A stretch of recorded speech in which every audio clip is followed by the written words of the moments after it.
दोस्तों, भारत के ऊपर रची गई साजिश अब चकनाचूर होती दिख रही है। पहले दिल्ली और फिर जम्मू कश्मीर में जिस तरह से नापाक हरकतें, साजिशें भारत के खिलाफ रची गईं, उसका जवाब तो भारत को देना ही था।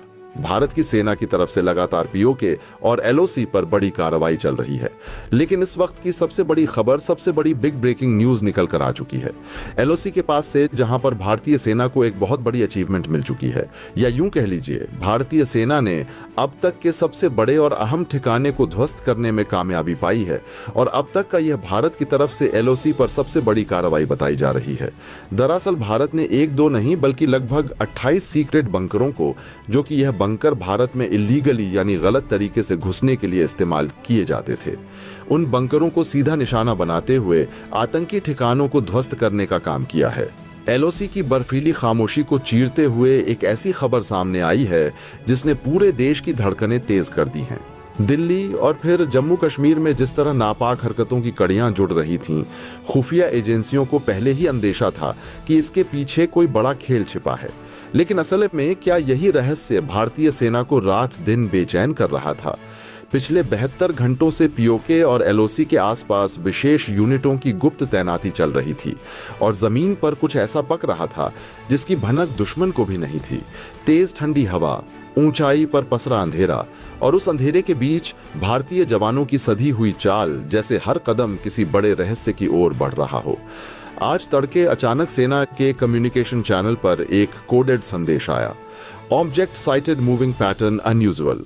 इसका मतलब था कि जो साजिश दिल्ली और कश्मीर में बुनी गई थी, उसका धागा अब एलओसी की तरफ खिंचता हुआ मिला है। इसके बाद जो हुआ वह किसी फिल्मी दृश्य से कम नहीं था। स्पेशल फोर्सेस के जवान चुपचाप आगे बढ़े। थर्मल इमेजर्स ने एक ऐसे मूवमेंट का संकेत पकड़ा जो सामान्य घुसपैठ जैसा नहीं था। कुछ बड़ा, कुछ संगठित, कुछ ऐसा जिसकी तैयारी महीनों से की गई हो। तभी एक बंकरनुमा संरचना दिखी जो नक्शों में मौजूद नहीं थी। सेना को जैसे ही शक गहरा हुआ, ऑपरेशन का दूसरा चरण शुरू किया गया। मिनटों में ड्रोन हवा में थे, कमांडर की आंखें स्क्रीन पर जमी थीं। अचानक फुटेज में कुछ दिखा, एक मेटल कंटेनर असामान्य आकार का, और उसके आसपास हथियारबंद शख्स जो लगातार किसी सैटेलाइट फोन पर बात कर रहे थे।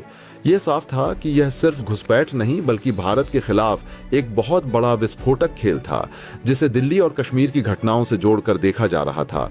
और फिर वह पल आया जिसके लिए जवान कई दिनों से रातें काट रहे थे। एक तेज धमाका नहीं बल्कि एक साइलेंट स्ट्राइक। कुछ ही सेकंडों में दुश्मन का पूरा ठिकाना ध्वस्त कर दिया गया। जब जवानों ने कंटेनर को सुरक्षित किया तो उसके अंदर जो मिला उसने सभी को कुछ देर के लिए स्तब्ध कर दिया। वही कड़ी, वही सबूत, वही मास्टर प्लान जिसकी तलाश दिल्ली हमले के बाद से जारी थी। भारतीय सेना की यह सफलता सिर्फ एक ऑपरेशन नहीं बल्कि पाकिस्तान अधिकृत कश्मीर से रची जा रही उस गहरी साजिश का पर्दाफाश है जिसे अंजाम देने की तैयारी लगभग पूरी हो चुकी थी। लेकिन अब पूरा खेल पलट चुका है। देश को वह सबसे बड़ी बिग ब्रेकिंग मिल चुकी है जिसका इंतजार हफ्तों से था। India strikes back. और इस बार जवाब इतना सटीक था कि दुश्मन को संभलने का मौका भी नहीं मिला। और ये ठिकाने कुछ और नहीं बल्कि भारत के खिलाफ इस्तेमाल किए जा रहे थे, जिन पर भारत की नजर काफी दिन पहले से टिकी हुई थी।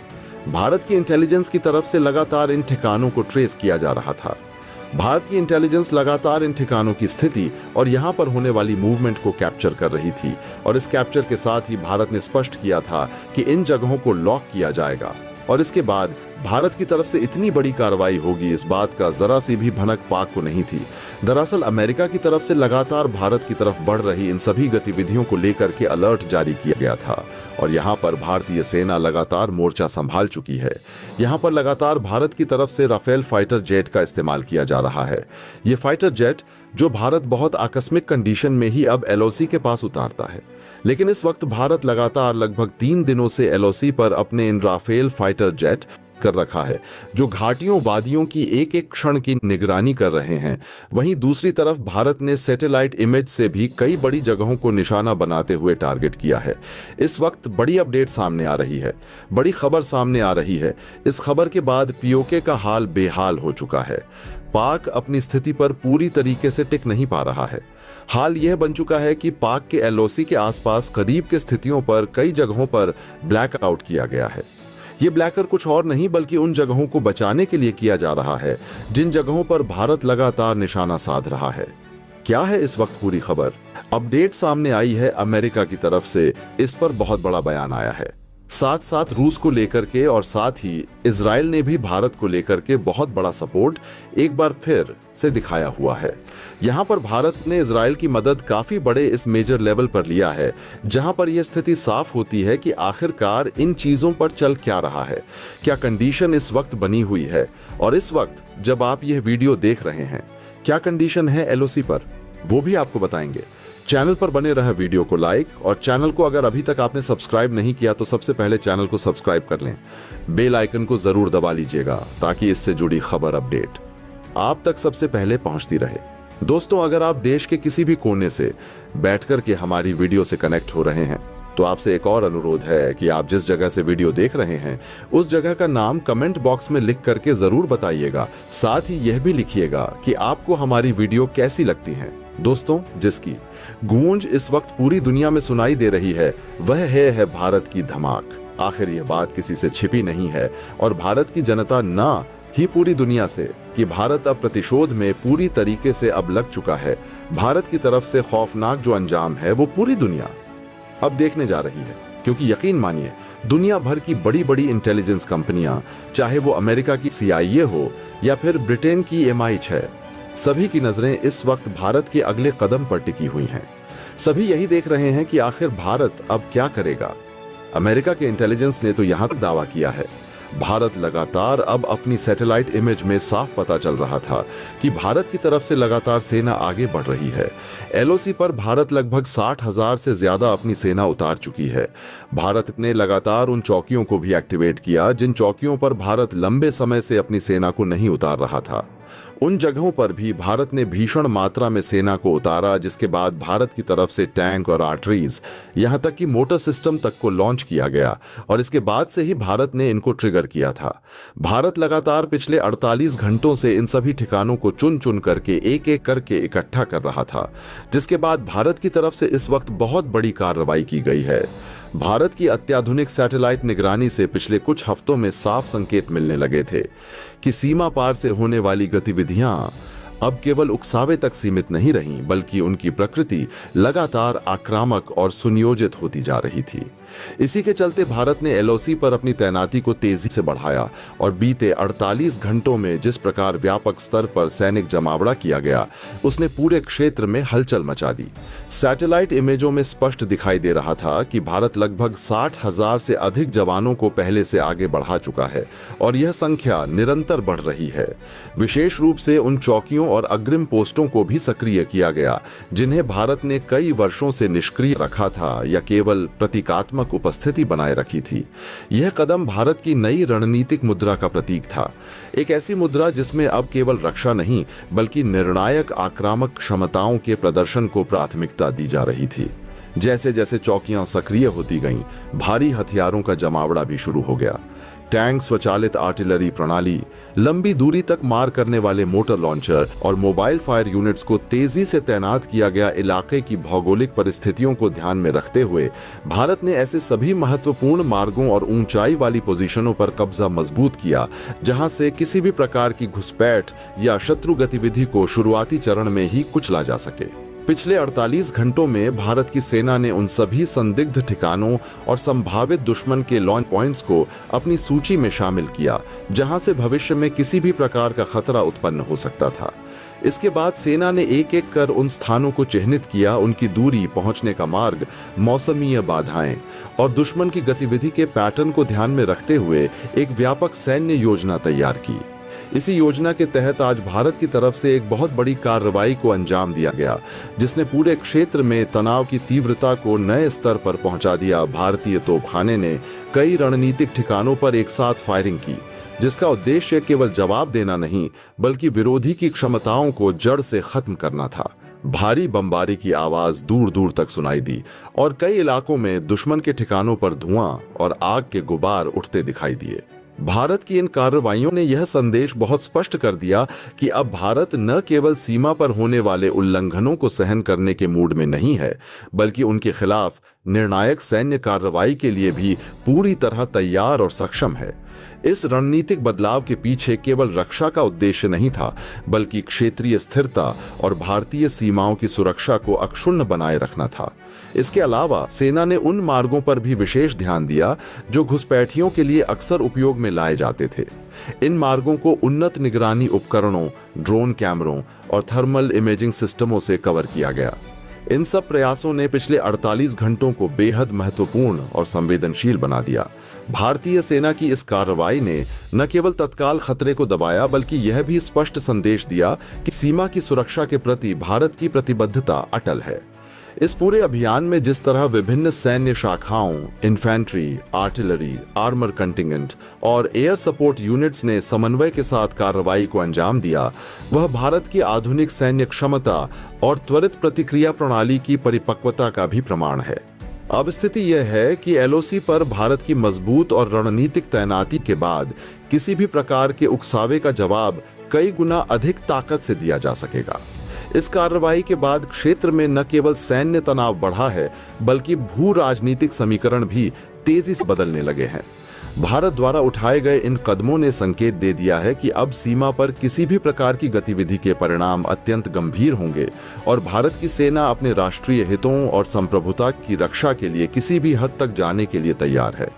दरअसल पाक को जरा सा भी अंदाजा नहीं था कि वह किस शेर के मुंह में हाथ डालने की गलती कर रहा है। पाक को लगा था कि एक बार फिर से भारत को स्ट्राइक करेगा और कुछ ठिकानों को नष्ट करेगा। इसके बाद भारत फिर से शांत हो जाएगा। पूरी दुनिया भी इसी पर नजरें टिकाए हुई थी। लेकिन इस बार भारत ने पूरी दुनिया के सामने कोई बड़ा दिखावा ना करते हुए, कोई बड़ा अचीवमेंट और अपनी तरफ से कोई बड़ा बात ना कहते हुए भारत ने सीक्रेटली ऑपरेशंस को अंजाम दे रहा है। भारत का ऑपरेशन इस वक्त सिंदूर 2.0 एक्टिव है, जिसके अंदर भारत ऑपरेशन त्रिशूल चला रहा है और यह ऑपरेशन त्रिशूल उन सभी गया ठिकानों को ध्वस्त करने के लिए चलाया है। आपको बता दें कि इस वक्त भारत पीओके के अंदर भारतीय सेना पहुंच चुकी है। भारत और पाकिस्तान के बीच वर्षों से चल रहे तनावपूर्ण संबंधों की पृष्ठभूमि में पाकिस्तान ने जब अपनी पारंपरिक हरकतों को दोहराते हुए भारत के विरुद्ध एक और उकसावे की कार्रवाई को अंजाम दिया, तब उसे कतई अंदाजा नहीं था कि वह किस शेर के मुंह में हाथ डाल रहा है। पाकिस्तान की सोच बेहद सीमित और पुरानी थी। उसे लगा कि भारत की प्रतिक्रिया पहले जैसी ही होगी। कुछ चुनिंदा आतंकी ठिकानों पर एयर स्ट्राइक, कुछ लॉन्च पैड्स का ध्वंस और फिर वैश्विक दबाव के आगे भारत शांत। इस्लामाबाद के रणनीतिक गलियारों में बैठे जनरलों की धारणा थी कि भारत अधिकतम कुछ मिसाइल प्रहार करेगा, सीमित पैमाने का जवाब देगा और मामला फिर अंतर्राष्ट्रीय समुदाय की मेज पर जाकर ठंडा पड़ जाएगा। दुनिया की बड़ी शक्तियां भी इसी पैटर्न की आदी हो चुकी थीं। उनकी निगाहें सिर्फ इस बात पर टिकी थीं कि भारत कब और कहां कार्यवाही करेगा, ताकि संयुक्त राष्ट्र, अमेरिका, यूरोपीय संघ आदि दोनों पक्षों से संयम की अपील कर सकें। लेकिन इस बार भारत ने वो किया जिसकी किसी को कल्पना तक नहीं थी। भारत न तो मीडिया में बयान दे रहा था, न सीमा पर दिखावटी मूवमेंट कर रहा था, न कोई आक्रामक बयान जारी कर रहा था, बल्कि बिल्कुल शांत, संयमित और योजनाबद्ध तरीके से एक विशाल गुप्त रणनीति पर काम कर रहा था। दिल्ली में बंद दरवाजों के पीछे एक ऑपरेशन सक्रिय हो चुका था, ऑपरेशन सिंदूर 2.0, और इसके भीतर भारत अपना सबसे निर्णायक उप अभियान चला रहा था, ऑपरेशन त्रिशूल। ऑपरेशन त्रिशूल का स्वरूप बिल्कुल पारंपरिक नहीं था। यह न तो सिर्फ एयर स्ट्राइक था, न सिर्फ ग्राउंड ऑपरेशन और न ही सिर्फ साइबर इंट्रूजन। यह 3 स्तरीय बहुआयामी मिशनों का एक समग्र गठजोड़ था, जिसे भारतीय सैन्य और खुफिया एजेंसियों ने पिछले 2 वर्षों में अत्यंत गोपनीयता के साथ तैयार किया था। सिंदूर 2.0 की मूल अवधारणा यह थी कि किसी भी भविष्य के संघर्ष में भारत अब प्रतिक्रिया नहीं देगा, बल्कि रोकथाम और समापन की रणनीति अपनाएगा। यह उस लंबे दौर का अंत था जिसमें भारत हमेशा घटनाओं के होने के बाद प्रतिक्रिया करता था। इस बार भारत ने तय किया था कि वह आतंकवाद के ढांचों को उनकी जड़ों सहित उखाड़ फेंकेगा, और वह भी इस तरह कि दुनिया को समझने में सालों लग जाए कि वास्तव में भारत ने किया क्या था। ऑपरेशन त्रिशूल के प्राथमिक लक्ष्य 3 थे। पहला, पीओके और उत्तरी पाकिस्तान में मौजूद उन सभी आतंकी ढांचों का पूर्ण विनाश जिन्हें आईएसआई वर्षों से पाल पोस कर तैयार कर रहा था। दूसरा, पाकिस्तान की सैन्य और राजनीतिक कमांड एंड कंट्रोल संरचना को बिना किसी बड़े शोर शराबे के निष्क्रिय करना। और तीसरा, पाकिस्तान की क्षमता को अगले एक दशक तक भारत के विरुद्ध किसी भी संगठित आतंकी अभियान चलाने से रोक देना। इस बार भारत किसी भी गलती की गुंजाइश नहीं छोड़ना चाहता था। इसलिए ऑपरेशन त्रिशूल को इतना गोपनीय रखा गया कि उसके बारे में सेना के भीतर भी सिर्फ चुनिंदा अधिकारियों को ही जानकारी थी। मीडिया को कोई लीक नहीं, राजनीतिक बयान बिल्कुल नहीं, सिर्फ परिणाम। सबसे पहले भारत की टेक्निकल इंटेलिजेंस इकाइयों ने पाकिस्तान के भीतर मौजूद सभी डिजिटल और सैन्य संचार नेटवर्क को अदृश्य रूप से भेदना शुरू किया। महीनों की निगरानी के बाद भारत को उन असली ठिकानों का पता चला जो पाकिस्तान दुनिया से छुपाए बैठा था। यह वे स्थान थे जहां आतंकियों को प्रशिक्षण, हथियार और रसद दी जाती थी। भारत की थल सेना की स्पेशल फोर्सेस, पैराएसएफ के विशेष बटालियन मार्कोस और रो की विशेष इकाइयों को एक साथ जोड़कर एक संयुक्त टास्क ग्रुप बनाया गया। इसके बाद तैयारियां शुरू हुईं। पीओके में डीप इन्फिल्ट्रेशन की भारत ने अपने विशेष कमांडो दस्तों को पीओके में ऐसी जगहों पर उतारा जहां पाकिस्तान के रडार, निगरानी ड्रोन और चौकियां उनकी मौजूदगी का अंदाजा तक नहीं लगा सकती थीं। इन दस्तों की तादाद लगभग 2000 सैनिकों के बराबर फैली हुई थी, लेकिन किसी भी एक स्थान पर 30 से अधिक कमांडो नहीं थे, ताकि किसी आकस्मिक मुठभेड़ की स्थिति में ऑपरेशन समझौता न हो। भारतीय कमांडो धीरे धीरे पीओके के सबसे कठिन इलाकों में प्रवेश कर चुके थे। न्यूट्रल जोन, जंगलों की गहराइयां और वे पहाड़ी दर्रे जो आमतौर पर सिर्फ स्थानीय चरवाहों की पहुंच में होते हैं। दूसरी ओर भारतीय वायुसेना और डीआरडीओ ने ऑपरेशन के लिए विशेष इलेक्ट्रॉनिक वॉरफेयर सिस्टम सक्रिय कर दिए थे। पाकिस्तान की सैन्य संचार प्रणाली कई घंटों के लिए ब्लाइंड हो चुकी थी और उन्हें यह भ्रम था कि कोई तकनीकी खराबी हुई है। यही वह खिड़की थी जिसके भीतर भारतीय कमांडो टीमें कई ठिकानों को एक एक करके ध्वस्त कर रही थीं। इन ठिकानों में हथियारों के डिपो, विस्फोटक निर्माण यूनिट, प्रशिक्षण कैंप और आईएसआई से जुड़े स्लीपर कमांड यूनिट्स शामिल थीं।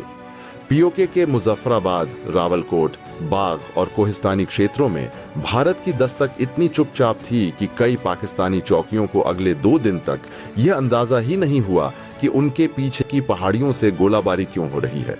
पाकिस्तान यह मान बैठा कि यह किसी स्थानीय गुट की झड़प है, लेकिन असली झटका तब लगा जब दुनिया को पता चला कि पीओके में कई आतंकी ठिकाने एक साथ नष्ट हो गए हैं और उनमें से कई स्थानों पर कुछ भी बचा नहीं है। पाकिस्तान ने इसे तुरंत आग लगने की घटना बताया, लेकिन अगले 48 घंटों में जब उसका दूसरा और तीसरा सुरक्षा स्तर भी ध्वस्त हो गया, तब उसे एहसास हुआ कि भारत ने इस बार सिर्फ जवाब नहीं दिया बल्कि खेल खत्म कर दिया। इसी बीच रो के साइबर विंग ने पाकिस्तानी सैन्य नेटवर्क के एक महत्वपूर्ण हिस्से को निष्क्रिय कर दिया। इससे पाकिस्तान अपने ही सैनिकों को यह नहीं बता पा रहा था कि सीमा के किस हिस्से से भारतीय टीमें अंदर आई हैं और किस इलाके 3 में तैनाती बढ़ानी है।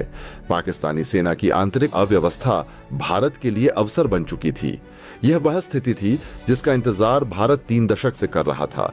जो काम 1999 में करगिल के समय अधूरा रह गया था, उसे इस बार किसी भी कीमत पर पूरा किया जा रहा था। भारतीय कमांडो टीमें अब पीओके के अंदर 20 किलोमीटर तक पहुंच चुकी थीं। कुछ यूनिट्स ने नियंत्रण में कई सामरिक ऊंचाइयों को ले लिया था, जिनके जरिए आगे के 100 किलोमीटर क्षेत्र की निगरानी आसान हो गई थी। इन ऊंचाइयों का नियंत्रण सिर्फ एक सैन्य उपलब्धि नहीं था, बल्कि पाकिस्तान की सामरिक स्थिति के लिए एक गहरा झटका था। पाकिस्तान जानता था कि अगर भारत इन ऊंचाइयों पर लंबे समय तक बना रहा तो पीओके का पूरा ढांचा भारत की टैक्टिकल नजर में खुल जाएगा। लेकिन भारत का उद्देश्य सिर्फ कब्जा करना नहीं था, बल्कि आतंकवाद के ढांचे को जड़ से उखाड़ना था। इसलिए जैसे ही ऑपरेशन त्रिशूल अपने अंतिम चरण में प्रवेश करता है, भारतीय कमांडो टीमें उन हाई वैल्यू टारगेट्स तक पहुंचने लगती हैं जिनके बारे में पाकिस्तान और उसकी खुफिया एजेंसी आईएसआई यह दावा करती थी कि वे अज्ञात हैं। ये वे आतंकी सरगना थे जो वर्षों से भारत में हमलों की साजिशें रचते रहे और इस बार वे भारत की पकड़ से नहीं बच पाए। जब दुनिया को कुछ कुछ होने का एहसास होने लगा, तब भी भारत की ओर से कोई बयान नहीं आया। न प्रधानमंत्री ने कुछ कहा, न सेना के प्रमुख ने, न किसी मंत्री ने। इससे वैश्विक समुदाय उलझन में था कि क्या वास्तव में भारत पीओके में है या यह सिर्फ पाकिस्तान का डर है। लेकिन उपग्रह चित्रों की शुरुआती लीक में कुछ अज्ञात गतिविधियां दिखाई दी। पहाड़ी ठिकानों पर धुआं, कुछ गहरे गड्ढे और कुछ ऐसे स्थान जिनमें रात में भी सैन्य तापमान बदल रहा था। यह वह क्षण था जब दुनिया समझ गई कि मामला बहुत बड़ा है, लेकिन चूंकि भारत कोई आधिकारिक बयान नहीं दे रहा था, इसलिए अंतर्राष्ट्रीय समुदाय भी खुलकर कुछ नहीं कह पा रहा था। इस बीच भारत ने अपने ऑपरेशन त्रिशूल का अंतिम चरण शुरू कर दिया, आतंकी संरचना की पूरी डिजिटल कमर तोड़ देना। इसमें bank accounts, crypto channel, Hawking network, funding pathway सबको एक साथ ब्लॉक कर दिया गया। कई जगहों पर स्थानीय समूहों ने जब हथियार और फंडिंग का प्रवाह अचानक रुकते देखा तो वे खुद ही भागने लगे। भारत ने कहीं भी नागरिक ढांचे को नुकसान नहीं पहुंचाया। यह सिर्फ और सिर्फ आतंकवाद और पाकिस्तान की सैन्य संरचना को लक्षित अभियान था। पीओके में भारतीय उपस्थिति अब इतनी गहरी थी कि पाकिस्तान के हाथ पैर फूलने लगे। इस्लामाबाद में इमरजेंसी मीटिंग्स हुई, सेना ने रेड अलर्ट घोषित किया, लेकिन समस्या यह थी कि उन्हें यह नहीं पता था कि भारत वास्तव में कर क्या रहा है। भारत ने इस बार युद्ध को पारंपरिक नहीं रहने दिया। यह नए युग का शांत लेकिन निर्णयात्मक प्रतिकार था और दुनिया अभी केवल अनुमान लगा रही है। भारत अब भी चुप है। पाकिस्तान अब भी समझ नहीं पा रहा कि आखिर वह किस शेर के मुंह में हाथ डाल बैठा, और भारत वह अपनी तरफ से किसी भी उपलब्धि की घोषणा तक नहीं कर रहा, क्योंकि उसके लिए यह ऑपरेशन न प्रतिशोध है न राजनीति। यह सिर्फ उस लंबे दौर का अंत है जिसमें भारत को उकसाया जाता था और वह प्रतिक्रिया देता था। अब भारत ने तय कर लिया है कि खेल के नियम वही तय करेगा और दुश्मन सिर्फ उसकी चालों के पीछे भागता रहेगा। उनके सैटेलाइट इमेज, उनकी आसमान में तैरती हुई आंखें वो साफ दिखा रही हैं कि भारत अपनी एलओसी यानी कि लाइन ऑफ कंट्रोल से लेकर के पीओके तक, यानी कि पूरा का पूरा यह कई किलोमीटर का क्षेत्र भारत ने अपनी कश्मीर तक की स्थिति को कवर कर रखा है। अपनी पोजीशन को भारत बेहतर और मजबूत कंडीशन में रख रखा है। भारत ने 3 स्तरीय सुरक्षा, जो कि आक्रामक से लेकर के भारत के अंदर की सुरक्षात्मक स्थिति, तीनों को लिए भारत 3 स्तरीय सुरक्षा तैनात कर रखा है और लगातार भारत की सेना, हमारा सैन्य जखीरा, हमारे हथियार बॉर्डर की तरफ आगे बढ़ रहे हैं। इस बात की जानकारी अमेरिका ने पहले ही दे दी। गाड़ियों के काफिले, टैंकों की गड़गड़ाहट, आसमान में फाइटर जेट की गर्जना ये साफ बता रही हैं कि कुछ बड़ा भारत करने जा रहा है। पिछले 24 घंटे से अमेरिका इसी चीज पर टिका हुआ है। ऐतिहासिक होने के साथ ही सवाल यह था कि अमेरिका के जो दावे कर रहा है, जो इंटेलिजेंस रिपोर्ट आ रही हैं, वह असलियत में कहां तक सही हैं? वाकई भारत क्या इतना बड़ा कदम उठाने जा रहा है? जब तक लोगों के मन में यह सवाल उमड़ रहे थे, तब तक भारत शांत था। दरअसल भारत की तरफ से ना तो कोई बयानबाजी की गई, ना ही भारत के विदेश मंत्रालय की तरफ से कोई बड़ा बयान आया, और ना ही भारत की तीनों सेनाओं की तरफ से, यानी कि सेना की तरफ से कोई बड़ी बयानबाजी की गई। भारत अपनी असल में अपनी ताकत का नमूना पेश करने से पहले इस बार कोई भी भनक दुनिया के किसी भी देश को नहीं देने वाला था। हालांकि इस बात की भनक कुछ हद तक इजराइल और रूस को जरूर थी, क्योंकि रूस और इजराइल की तरफ से अचानक से बीते 24 घंटे के अंदर अंदर कुछ जो सैन्य साजो सामान है वो आए थे। यहां पर देखा गया था कि रूस की तरफ से ग्लोब मास्टर भेजा गया था और इजराइल की तरफ से ड्रोन कैप्चर करने वाले और ड्रोन को ले जाने वाले कैरियर विमान भी भारत आए थे, जिसके बाद पूरी दुनिया की नजरें यही टिकी हुई थीं कि क्या भारत कुछ बड़ा करने जा रहा है। दरअसल भारत ने वही किया। इस वक्त जो खबर सामने आ रही है, भारत पाकिस्तान सीमा पर विशेषकर एलओसी से लेकर पीओके तक फैले हुए संवेदनशील और सामरिक दृष्टि से अत्यंत महत्वपूर्ण क्षेत्र में पिछले कुछ दिनों से जिस प्रकार की गतिविधियां तेज हुई हैं, उन्होंने पूरे उपमहाद्वीप में भू राजनीतिक वातावरण को अचानक से अत्यधिक तनावपूर्ण और ऐतिहासिक रूप से निर्णायक मोड़ पर ला खड़ा किया है। भारत ने लंबे समय से इस क्षेत्र में अपनी सामरिक पकड़ मजबूत रखी है, लेकिन इस बार घटनाएं सामान्य से कहीं अधिक व्यापक और रणनीतिक इरादों का संकेत दे रही थीं। एलओसी पर भारतीय सेना की तैनाती पहले ही 3 स्तरीय सुरक्षा व्यवस्था पर आधारित है। पहला स्तर अत्यंत आक्रामक पोस्टों का, जो किसी भी प्रकार की घुसपैठ का तत्काल जवाब देने में सक्षम है। दूसरा स्तर गहराई में तैनात इन्फेंट्री और आर्टिलरी यूनिट्स का, जो किसी भी सीमा पार की गतिविधि को निष्क्रिय करने में भूमिका निभाता है। और तीसरा स्तर विशेष सुरक्षा बलों, एयर डिफेंस यूनिट्स और सामरिक रिजर्व की तैनाती पर आधारित है, जो भारत की आंतरिक सुरक्षा और दीर्घकालिक रणनीति को संरक्षित करती है।